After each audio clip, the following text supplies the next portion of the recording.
Au nom du Père et du Fils et de la Mère, j'en vois parmi vous qui sautent au plafond, se bouchent les oreilles et se demandent pourquoi je commence par une hérésie en ce beau jour. Si ça peut vous rassurer, tous les prédicateurs tombent dans l'hérésie au moins une fois par an, en cette fête de la Trinité précisément.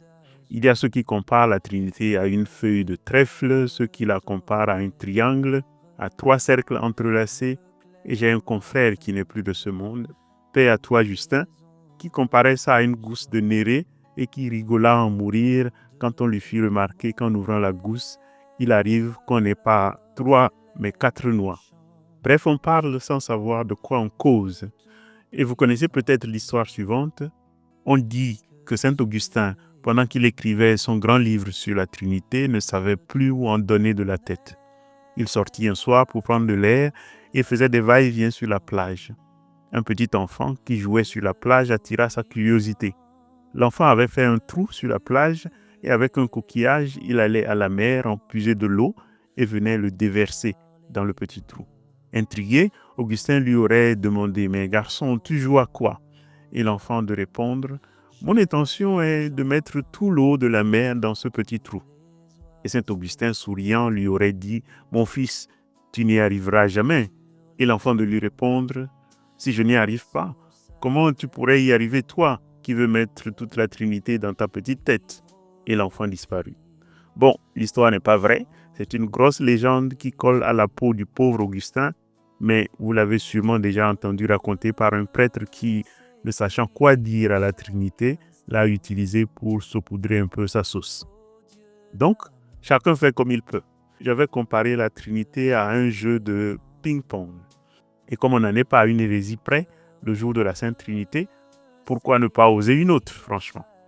Bon, si vous connaissez la maison, vous savez qu'au-delà de la blague, il faut rester jusqu'à la fin pour le fin mot de l'histoire.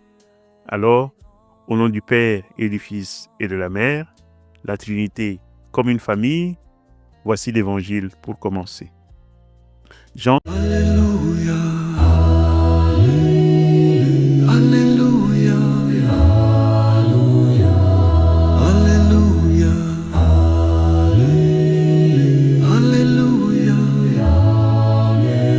Jean chapitre 16, versets 12 à 15.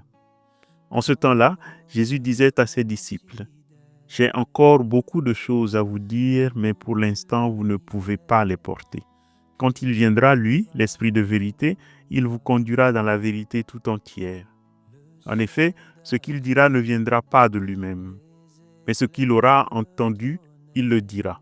Et ce qui va venir, il vous le fera connaître. Lui me glorifiera, car il recevra ce qui vient de moi pour vous le faire connaître.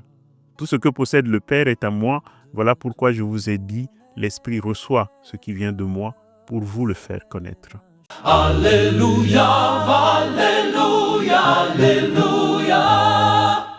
Parmi tous les rôles qu'il attribue au Saint-Esprit, il y a un sur lequel saint Paul insiste à 2 reprises et qui est plus qu'intriguant. Dans Romains chapitre 8, verset 15, il écrit « Vous avez reçu un esprit qui fait de vous des fils, et c'est en lui que nous crions « Abba », c'est-à-dire « Père ». C'est donc l'Esprit Saint qui nous apprend à appeler Dieu « Papa », dit saint Paul.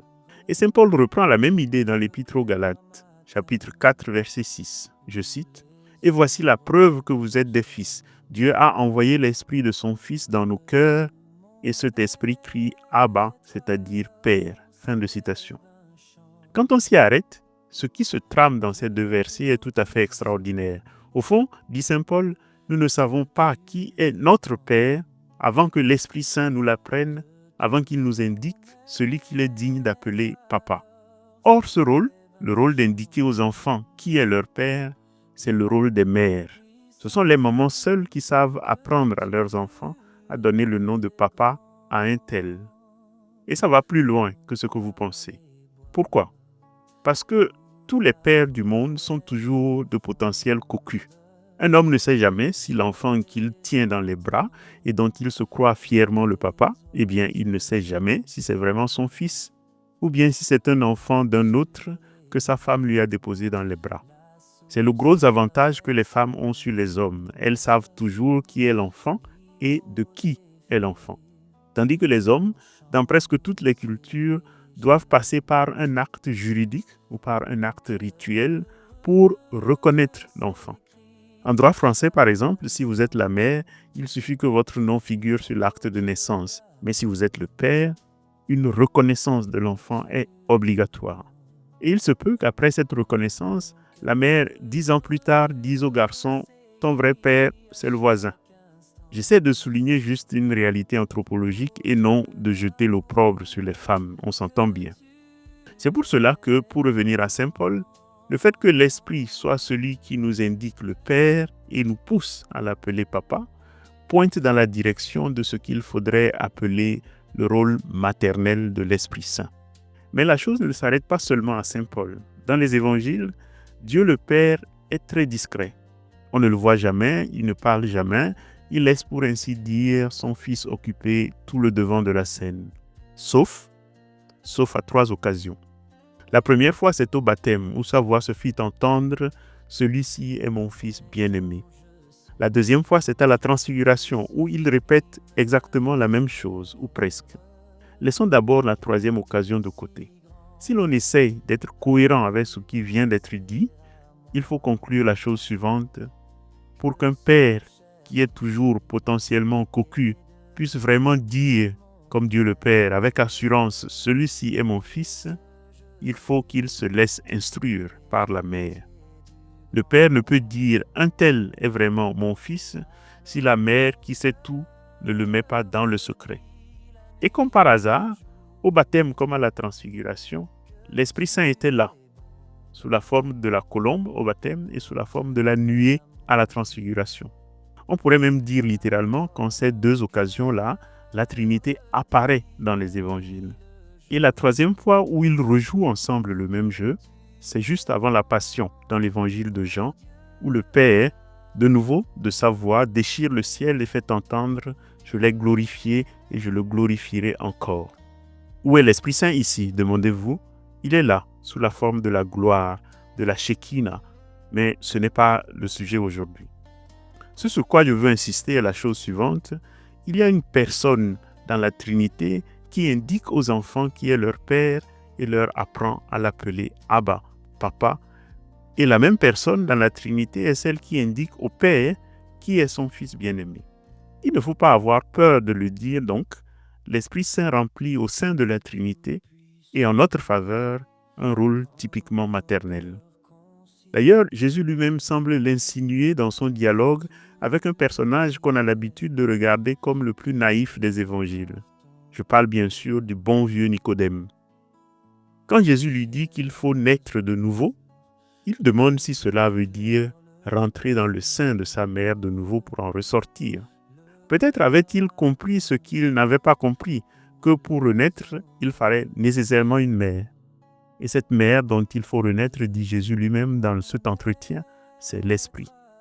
Le rôle maternel de l'Esprit peut être donc diversement attesté dans les Écritures. Et je ne vous ai pas cité toutes les références. Ce rôle a souvent aussi été souligné par de nombreux théologiens. L'Esprit Saint a un rôle maternel d'engendrement, comme on le voit dans le dialogue de Jésus avec Nicodème. Mais c'est aussi le même Esprit qui nous nourrit pour nous faire grandir peu à peu vers la vérité tout entière, comme on l'entend dans l'évangile de ce dimanche. C'est lui qui nous empêche d'être des orphelins après l'ascension, comme on le voit dans Jean chapitre 14, verset 18. Il ne nous apprend pas seulement à connaître le Père, mais c'est également lui qui nous indique et nous fait connaître le Fils aîné, notre frère Jésus. Mais c'est une chose dont d'autres théologiens hésitent à parler parce que d'autres sont assez prompts à tirer les choses par les cheveux et à dire par exemple que puisque l'Esprit a un rôle maternel, il est forcément une femme, ou qu'il ne faut plus prier notre Père qui est aux cieux, mais notre Mère qui est là-bas. J'ai invoqué l'hérésie au début, mais vous ne me trouverez pas dans ce pays-là. Car dire que l'Esprit a un rôle maternel ne veut pas dire qu'il est une femme, de la même façon que dire que Dieu est Père ne veut pas dire qu'il est un homme. Dire qu'il est Père, entre parenthèses, comme je l'expliquais dans la vidéo qui s'affiche en ce moment, c'est dire qu'il attend de nous que nous le fassions cadeau de ce nom-là, à mon avis. Fermez la parenthèse. Et revenons à nos moutons. Si l'Esprit joue un rôle maternel, ça veut dire Et c'est là que je voulais en venir, qu'on peut se représenter la Trinité Sainte à l'image d'une famille. L'analogie du Père, du Fils et de la Mère, même si saint Thomas, le patron des théologiens, n'en est pas très convaincu, cette analogie demeure à mon sens une des façons les plus heureuses de se représenter le mystère de la Trinité. En tout cas, c'est mieux que la feuille de trèfle. Alors, si nous osons cette image, Père, Fils et Esprit comme mère, que nous apprend-elle de plus qu'un trèfle ou qu'une gousse de Néré? D'abord, elle nous révèle que la Trinité est une circulation vivante de l'amour. Et c'est exactement ce que l'évangile de ce jour nous décrit. Tout ce que possède le Père est à moi, l'Esprit reçoit ce qui vient de moi pour vous le faire connaître. Vous voyez le mouvement? Le Père donne tout au Fils, le Fils le confie à l'Esprit, l'Esprit nous le transmet. C'est dans ce sens que je parlais aussi, dans le texte déjà évoqué, du ping-pong. Mais ce n'est pas un tuyau à sens unique, car quand nous recevons l'Esprit, il nous fait crier « Abba ». Et voilà que ce qui nous a été donné dès l'origine est retourné vers la source du don, comme l'enfant reconnaît son origine, et la boucle est bouclée. C'est pourquoi, et c'est la première conséquence, la Trinité n'est pas une chose à comprendre, mais une famille à habiter. Nous ne comprenons pas, nous sommes compris dedans. Au moment même où vous commencez à vous interroger, c'est que vous avez déjà été engendré par l'Esprit Saint. Au moment où vous commencez à chercher votre origine avec le grand O, c'est que la mère est déjà en train de vous souffler à l'oreille qui est votre vrai père. Si vous êtes chrétien, vous êtes donc déjà toujours saisi dans cette famille, nourri par cette mère que vous ne connaîtrez peut-être jamais, mais sans laquelle vous ne sauriez ni qui est le père, ni qui est votre frère. L'enfant qui grandit dans une maison aimante ne se demande pas comment fonctionne l'amour de ses parents. Il le boit dans le lait, il le sent dans la caresse, il l'entend dans la voix qui l'appelle par son nom. La deuxième conséquence vient de ce fait que nous sommes portés dans les bras de l'Esprit, comme un nourrisson dans les bras de sa mère, longtemps avant d'en devenir conscient. Pour cette raison, nous marchons toujours en sens inverse vers Dieu. Car Dieu est venu à nous d'abord comme Père dans l'Ancien Testament, il s'est révélé comme Fils avant de nous dévoiler ensuite l'Esprit. Mais notre chemin vers lui, parce qu'il commence toujours dans l'Esprit, suit le mouvement inverse. L'Esprit Saint est le premier souffle qui vous éveille à la soif de Dieu. Comme un enfant reconnaît d'abord la voix de sa mère avant de distinguer son père, c'est lui qui nous dit « Tu es aimé », même lorsque, comme les habitants d'Éphèse, comme je disais dimanche dernier, nous ne savons même pas qu'il existe. L'Esprit d'abord donc. Puis on rencontre le Fils. L'Esprit pousse vers le frère aîné Jésus. En le voyant vivre, en le voyant aimer, en le voyant mourir et ressusciter, on entre peu à peu dans le mystère de la filiation, on comprend peu à peu ce que signifie être fils de Dieu. Il est le miroir où notre propre filiation se révèle.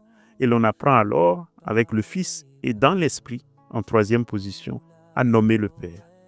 Ressembler davantage au Fils dans le pardon, dans le don, dans la confiance, c'est pouvoir véritablement crier à notre tour « Abba » avec toujours plus d'assurance. Mais l'image de la famille n'éclaire pas seulement des aspects pratiques de notre vie chrétienne, mais aussi des aspects doctrinaux. Je ne veux pas rentrer dans le détail parce que ceci n'est que l'ébauche d'une recherche en cours qui n'est pas sans lien avec la théologie de la grossesse que, je vous le promets, nous écrirons. Mais je donnerai aujourd'hui juste un exemple. Imaginez la scène. Un homme tient pour la première fois son nouveau-né dans les bras. Dans une scène de ce genre, on ne voit souvent qu'un seul nouveau-né. Mais en réalité, il y en a 3. Car ce jour-là, ce sont 3 naissances qui ont lieu en même temps. Un homme devient père, une femme devient mère et l'enfant devient fils. Avant cet instant, le père n'était qu'un homme gaillard insouciant. La mère n'était qu'une femme pimpante et un peu plus souciante. Ils existaient certes, mais leur essence nouvelle jaillit soudain de la reconnaissance mutuelle. Le père se découvre père en voyant l'enfant. La mère se révèle mère en présentant l'enfant au père. L'enfant reçoit son identité de leur alliance. Personne n'est venu avant l'autre. Ils naissent ensemble de l'amour qui les unit. Et c'est sans doute ce que les théologiens veulent dire quand ils disent que le Père, le Fils et le Saint-Esprit existent de toute éternité. Même si le Père est la source de l'amour qui irrigue toute la Trinité, aucun des 3 n'est venu avant l'autre. Le Père ne se connaît Père qu'en contemplant le Fils ne se sait Fils qu'en accueillant ce regard, et l'Esprit est celle qui noue cette reconnaissance mutuelle. Sans doute, ce que les théologiens de nouveau veulent exprimer quand ils disent que l'Esprit est le lien de l'amour. Comme la mère pose l'enfant dans les bras du Père en disant « ton Fils », l'Esprit est la présence qui fait savoir au Père « voici ton Fils bien-aimé » et au Fils « voici ton Abba ». Elle fait advenir la paternité et la filiation. Alors, saint Thomas serait-il d'accord avec moi ou pas? Peut-être, peut-être pas. Mais rappelons-nous, toute image de la Trinité est toujours bancale. Le trèfle oublie que Dieu est relation, le triangle fuit ce qui est mouvement. La famille, elle, peut-être nous dit un peu de l'essentiel. Dieu est un foyer où l'amour circule éternellement entre celui qui aime, celui qui est aimé, et le lien, la mère, qui unit leur étreinte mutuelle. Alors, en ce jour où nous fêtons la Sainte Trinité, n'ayons pas peur de le dire, au nom du Père et du Fils et du Saint-Esprit. Cette mère discrète qui nous redit toujours « Ton Père t'attend et ton frère aîné a déjà tout donné pour toi ».